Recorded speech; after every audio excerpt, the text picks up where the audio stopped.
Howdy, my name is David Taylor, coming to you as always from beautiful Houston, Texas. And this video is for individuals, maybe business owners or fabricators, operators, shop floor people that are either thinking about purchasing a Python X coping line or have recently purchased one and have questions about it or whatever. So let me start the video with maybe you prospective buyers out there that are thinking about getting one. What am I going to do with it? Is it going to help? Is it really worth the money? Because it's not an inexpensive piece of equipment. So except my shop is a structural steel shop. We build platforms, we build stairs, we build equipment, holding and moving and resting kind of stuff. You got an electrical component or something you need to hang up in the air. You got a piece of control equipment you need to use for some particular part of your industry, things like that. And the Python X is extremely good for that kind of stuff. And let me give you, for instance, maybe you build stairs, right? Stairs to climb up on platforms or whatever. And you have to, generally, most people build them out of C-channel, right? And you have to drill a bunch of holes. Now, if you're still doing this by hand, you are laying out your hole locations and cutting them with a mag drill or by hand or with a hand drill or whatever, right? And that takes a lot of time. You got to take the piece of channel, you got to cut it on your saws, you got to transport it over to your fitting area, you got to lay everything out with chalk or however they do it, then you got to get the drill, you got to punch mark each one. Generally, people do that. Not everybody uses punch marks. I do. It's a lot more accurate, but whatever. And then you got to drill the holes, and then you got to pick up all that mess you just made, check your holes, all kinds of stuff. Not to mention cutting your 45 or whatever degree cuts you need to make, where it's going to line up with the platform, where it's going to line up with the ground. So it's a labor-intensive piece of work, and it's time-consuming. So while your fitter is spending all this time making all these holes and these degree cuts, he's not doing anything else. So maybe you make a lot of stairs, you cut a lot of channel, you want to get the Python X. It's a good machine for stuff like that. It's going to make those in cuts. Now, one of the things about the in cuts that you should be aware of is the Python X you have a piece of channel like that, right? On the top, it'll do whatever you want. But on the sides, it can only cut to 45 degree angles. So if it's beyond that, you'll have to do some workaround stuff. And if you have questions about this, feel free to email me. It's davidthewelder@hotmail.com. David the Welder, all lowercase, all together, at hotmail.com. I'll answer whatever questions you happen to have, from what I know. Now, Python X support, their support structure is really, really good. Okay? The machine comes with a computer. You hook it up to the internet, and you can Skype, you can email, you can call. Those guys are really good. They're on the ball. There is a time limit in the day. I think it's like 4 or 5 p.m. On the Eastern Coast, maybe Central Time. But they are extremely good about responding. They will get back with you. They will help you solve the problems. I used them a lot as we started going, and still use them at this point. And just for the fact that they have so much support and it's so efficient and well done, I'd recommend this machine for that alone. Support varies from company to company and machine to machine widely. So I really got to give a shout out if any of you people that are watching this are actually working for Python. Your support team does a fucking fantastic job. No bullshit. I love Python's support regime. It's fucking excellent. Anyway, if you do have questions though, and you're not reaching out to Python for whatever, or you haven't bought the machine yet, give me an email. Shoot me an email. Anyway, so yeah, but it does have 45 degree limit on what it can cut this way. So just be aware of that. But the time it's going to save you, even with the small limitations that the machine has on degree cuts on the ends, the legs of the channel, is phenomenal. You might have spent, roughly 5 minutes per hole. If you add up all the holes, all the time you'd spend on a piece of channel, you might be spending a lot of time. you're going to spend, minutes. It's going to go down to minutes per part. You have a little bit of cleanup and stuff like that you're going to have to do. It is a plasma torch system. So, you will have some cleanup and some other stuff you got to do to finish off the part. But outside of that, it's going to exponentially speed up your fabrication time. The time it takes you to build parts is going to go by really fast. It does well on things like I-beam. It cuts and coats I-beam. Now, there are limits to every machine because of the size of the torch head.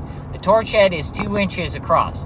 And most plasma applications that I've seen, in my experience, are about 2 inches in diameter for the torch head. So, if you can imagine you're going to cope cut a piece of I-beam and fit it into another piece, you know what that cope's going to look like. Picture it in your head right now. You know what it looks like. You cannot fully make that cope with the Python, because it would hit the edges, right? It would hit the edges with the side of the torch. So it can't do everything, but it can do a lot of it, right?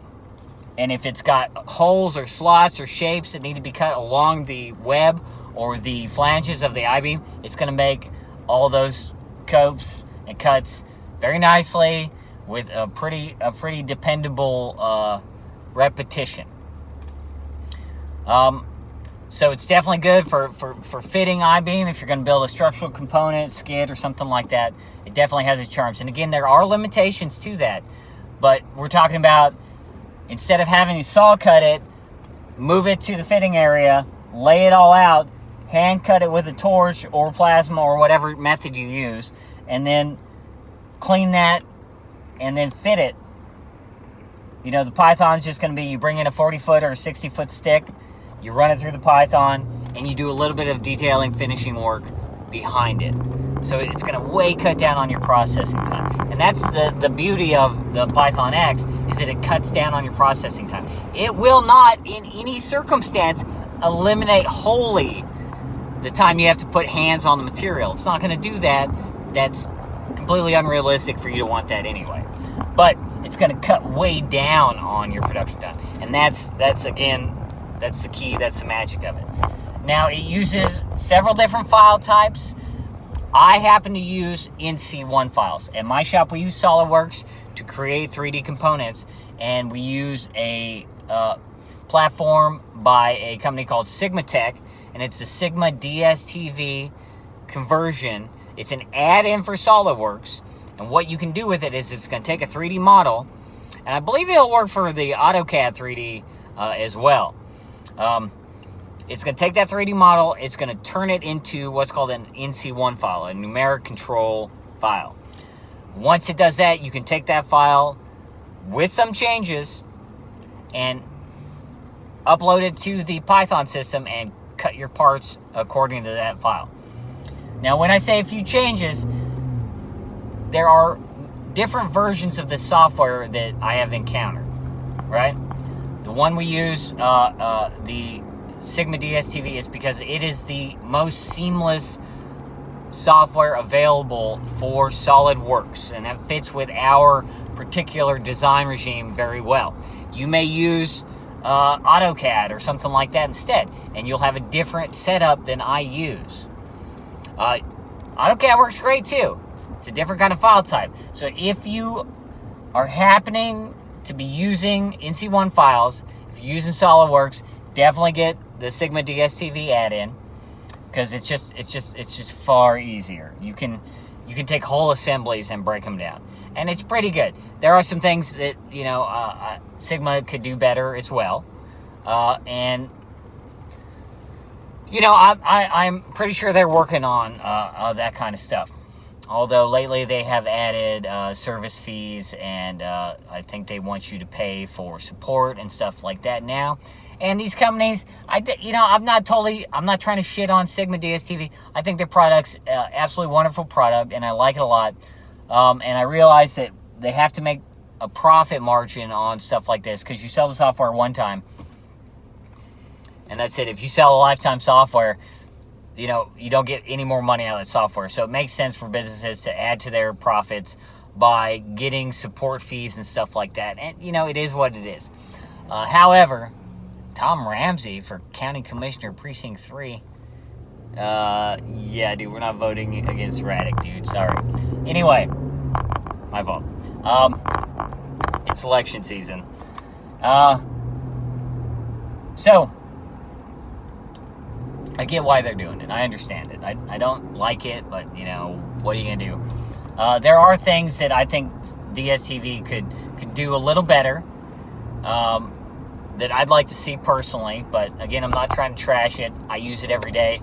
I think it works very well. Remarkably well for what it is. It's a good system. So if you have SolidWorks, get Sigma DSTV, and Sigma DSTV is going to kick out an NC1 file. You're going to take that and you're going to load it. Now, the Sigma DSTV file, the numeric code is sort of a general standard, so you still have to do things a little bit differently to fit it into the Python system. Like, you know, if you have a bevel cut or something like that in your 3D model, it might place that information in the NC1 file in a different place than what Python accepts. Now, that's got nothing to do with DSTV. That's Python's particular system. And any kind of profiling machine that uses NC1s or other file types is going to have its own quirks, and you'll just have to get used to those. And again, if you're thinking about doing this or you're already doing this, shoot me an email, man. I don't mind. I'll help you out. It's fine. We got to have each other's backs here. Or, you know, how is anything supposed to work? As far as its like upkeep and stuff like that, the main thing you're going to be doing is replacing consumables, and you're going to do that no matter what kind of plasma system you use or laser system you use or whatever. So you can expect that. We tend to switch out our consumables at about 1,000 cuts. And what that does for us, even though we're buying consumables more often, is it really controls the quality of the cut. So it makes the quality fucking outstanding. Outstanding. And the Python cut's great. The plasma system is Hypertherm, and Hypertherm is a well-recognized plasma company, and Hypertherm cuts are beautiful cuts. So, and it uses an ABB robot. So you have a Python, ABB, and Hypertherm all coming together to make the Python X. ABB makes great robots, Hypertherm makes great plasma cutting machines, and Python puts these two together in a software format that works wonders. So I would recommend that you change your consumables often. You'll need to get a dust collection system. We use the FAR dust collecting system. I think we bought it packaged with the Python. That works great. You change the filters about once a year. You dump the leftover, you know, maybe twice a month. It depends on how much you're cutting with it. Because the dust collection system collects dust and puts it into a barrel. You got to dump that barrel. That's what I mean by that. Okay, well, so I'm almost to the end of my journey here, so I'm going to go ahead and cut it off here. Again, I just want to put this out because I don't feel like there's enough information out there for people. A lot of people go to YouTube to look for stuff, and I just wanted to throw that out there. So, again, if you have questions, feel free to email me. It's davidthewelder@hotmail.com. I'll be more than happy to help you out in whatever way I can. And again, big proponent of Python X. I love the system, and I'm very pleased with it. I highly recommend it if you're looking for plasma coping lines for your structural steel needs. All right, my name is David Taylor. Thank you very much for watching. Please subscribe and share. If you've watched this video, go ahead and subscribe. You don't have to watch any of the other videos. You know, you can. Anyway, all right, y'all. Well, my name is David Taylor. Thank you very much for watching. Please subscribe and share. And as always, God bless, and y'all have a good one.